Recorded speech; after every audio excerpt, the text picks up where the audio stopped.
Evet, tabii içimizi yaratan büyük bir acı. Kudüs denince bizim ilk kıblemiz, Efendimiz Aleyhisselatü Vesselam'ın Cenab-ı Allah'ın huzuruna çıktığı zamanki ilk duraklarından bir tanesi. Bunun için bulunduğu yerde Efendimiz Aleyhisselatü Vesselam'ın bütün peygamberlere namaz kıldırdığı bir mekan, müminlerin ilk kıblesi. Dolayısıyla bunun ilk kıblemiz olması hasebiyle Müslümanlar için ciddi manada bir önem arz etmekte. Manevi açıdan ciddi bir ilk kıblemiz olması hasebiyle ciddi bir önem arz etmekte. Müslümanların için ciddi bir önem arz etmekte. Bizim bir kutsalımız Kabe'den sonraki, Kabe ve Medine'den sonraki ilk kutsallarımızdan bir tanesi Mescid-i Aksa. Bunun bu hafta içerisinde kutlanması elbette ki önemli, ancak bunu bir haftaya sığdırmak olmaz. Mescid-i Aksa ve Kudüs bizim hayatımızın tüm alanlarında her gününde yer alması lazım. Çünkü bunu neden derseniz, yıllar yılıdır bizim ilk kıblemiz olan yer barikatlarla kaplı, Siyonistler tarafından kuşatılmış durumda. Müslümanların ve müminlerin rahat ibadet edecekleri bir mekanken barikatlarla engel konuldu. Müslümanların ibadetleri engellendi, cumaları engellendi. Müslümanlar, hem kadınlarımız hem erkeklerimiz coplandı, kurşunla yaralandı, şehit edildi. Dolayısıyla böyle bir mekandan bahsederken sadece bir mabet olarak değil de ciddi manada bu işin üzerinde Efendimiz Aleyhisselatü Vesselam'ın bir hatırası bize. İlk namaz kıldı, oradan Cenab-ı Allah'ın huzuruna çıktığı bir mekan.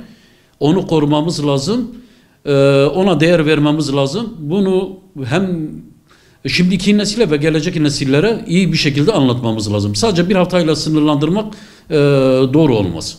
Mescid-i Aksa'nın yıllar yılı Siyonist işgal rejiminin eli altında kalmasından dolayı Müslümanlar buranın özgürleşmesi adına ciddi manada büyük gayret gösterdiler.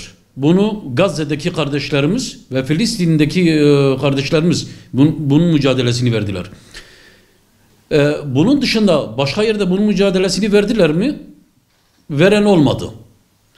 Sırf oradaki kardeşlerimiz sanki Mescid-i Aksa ve Kudüs sanki oradaki sadece orada yaşayan insanların bir sorunu, onların mabedi, onlara ait olan bir şey gibi algılandı. Kimse el uzatmadı. Ama oradaki mücahit kardeşlerimiz bunun büyük bir mücadelesini verdiler. Yıllar yılı da veriyorlar. Binlerce şehit verdiler. Hiç davalarından vazgeçmediler. Peki bunun özgürleşmesi adına ne yapmamız lazım? Dediğiniz gibi vahdet ve ittihad lazım. Ama bunu Müslümanlar arasında görüyor muyuz? Bazen ben bunu daima söylerim. Müslümanlar eğer Siyonizme tükürürse Siyonizmi tükürüğünde boğar. Ama işte o ittifak, o ittihat Müslümanlar arasında yok. Bölünmüş, çok bölündük. Her bir Müslüman bir tarafa yayıldı. Şimdi bundan dolayı da ittifak olmadığı için de oradaki Müslümanlarımız çok ciddi manada eziyet gördüler. Ciddi manada sıkıntı yaşadılar. Bunu aşmamız için ne yapmamız lazım? Bu Kudüs bilincini bu şimdiki nesillerimize ciddi manada anlatmamız lazım. Gençlerimize bunu iyi anlatmamız lazım. Evdeki çoluk çocuklarımıza bunu iyi anlatmamız lazım. Çünkü şimdiki nesil yıllar yıllardır orada ne mücadeleler veriliyor, bundan habersiz ta Aksa tufanına kadar. Aksa tufanı meydana çıktığı andan itibaren biraz Gazze, Mescid-i Aksa, Kudüs insanların gündemine gelmeye başladı. Ondan dolayı Aksa tufanı ile ilgili şunu da söylemek isterim. Binlerce şehit verdik orada. 40 binin üzerinde şehidimiz var. 100 binin üzerinde yaralımız var. Bunun dışında çok kayıplarımız söz konusu. Ama elhamdülillah bugün oradaki mücahitlerin sayesinde, İsmail Heniyye'lerin sayesinde, Yahya Sinvarların sayesinde bu mücadele devam etti. Oradaki küçük kundaktaki bebeğe kadar olan kardeşlerimizin şehadet kanlarıyla elhamdülillah bugün orada bir barış ortamı sağlandı. Ama peki bu barış ortamını bugün sağlandı ama ilerisi için endişeli durumdayız. Bunun devam edebilmemiz için, oranın özgür bir şekilde kalabilmesi için ne yapmamız lazım? İslami cemaatler, İslami tarikatlar, bütün İslam inanca sahip olan dernekler, vakıflar kim olursa olsun bunların bu ittifakı, bu vahdeti sağlamaları lazım. Şimdi şundan içimiz acıyor. El küfrü milletün vahide. Küfür tek millet. Müslümanlar niye tek millet olamıyor? Müslümanların birleştiği gün küfür diye bir şey ortada kalmayacaktır. Müslümanların birleştiği gün Siyonizm diye bir şey kalmayacaktır.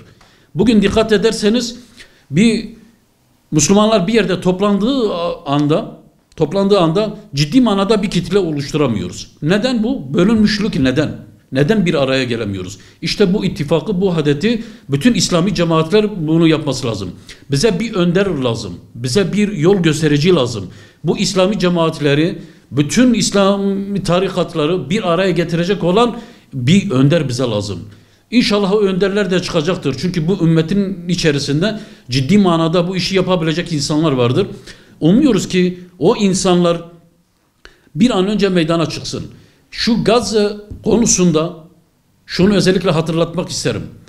Şu anda orada bir rahatlama söz konusu. Şu Gazze'de bir rahatlama söz konusu. Bu barış antlaşması ile ilgili bir ateşkes antlaşması yapıldı. Bunun devamını sağlamak adına oradaki Mescid-i Aksa'yı ve oradaki Müslümanları El-Kassam Tugaylarını özellikle korumak adına, oradaki çoluk çocuklarımızın bir daha şehit edilmemesi adına, oradaki kadınlarımızın hunharca katledilmemesi adına ciddi manada bir birliktelik bizim sağlamamız lazım. Cenab-ı Allah Kur'an-ı Kerim'de Ali İmran suresi 103. ayetinde buyuruyor ki وَاَعْتَصِبُوا بِحَبْلِ اللّٰهِ جَمِيعًا وَلَا تَفَرَّقُوا. Ey müminler, Allah'ın ipine sımsıkı sarılın, bölünüp parçalanmayın, dağılmayın. Umuyoruz ki Cenab-ı Allah'ın bu ayetine binaen Müslümanlar bir araya gelir, Gazze'yi gündeminden düşürmez, Mescid-i Aksa'yı gündeminden düşürmez ve oranın bir an önce özgürlüğüne, oradaki Müslümanlar bir an önce özgürlüğüne kavuşmaları için elinden gelenleri yapmaları lazım. Bunun için de ne yapmak lazım? Özellikle boykotu biz çok iyi değerlendirdik. Kim ne derse desin, boykot en büyük silah. Yahudi mallarına uygulanan boykotu asla ve asla ne pahasına olsun terk etmeyeceğiz. Rehavet göstermeyeceğiz. Bugün Gazze şu anda silahlar sustu diye hiçbir şekilde Müslümanlar rehavete kapılmayacak. Meydanları boş bırakmayacaklar. Mitinglerimiz, eylemlerimiz, yürüyüşlerimiz sonuna kadar devam edecek. Bizler Selahaddinlerin gelmesini beklemeyeceğiz. Şu neslin, şu devrin Selahaddin'i bizler olacağız, çocuklarımız olacak. Onlara bu yolu göstereceğiz. Çocuklarımıza Kudüs'ü ve Mescid-i Aksa'nın aşkını kalplerine yerleştireceğiz inşallah. Zaten bizleri yıkan aramızdaki birlikteliğin olmaması, umuyoruz ki bu Gazze'nin bu mücadelesi, Filistin'deki bu mücadele, El-Kassam'ın bu mücadelesi biz Müslümanları bir araya getirecektir. Aramızdaki birliği, vahdeti, ittihadı sağlayacaktır diye umuyorum. Cenab-ı Allah o birlikteliği, beraberliği cümle Müslümanlara nasip eylesin. Bizi de o yoldan ayırmasın. Evlatlarımızı ve gelecek nesillerimizi de Kudüs'ün ve Mescid-i Aksa'nın aşkını yüreklerine serpsin inşallah diyorum. Cenab-ı Allah özgür bir Mescid-i Aksa'da, özgür bir Kudüs'te cümle Müslümanlara namaz kılmayı, orayı ziyaret etmeyi cümlemize nasip eylesin inşallah.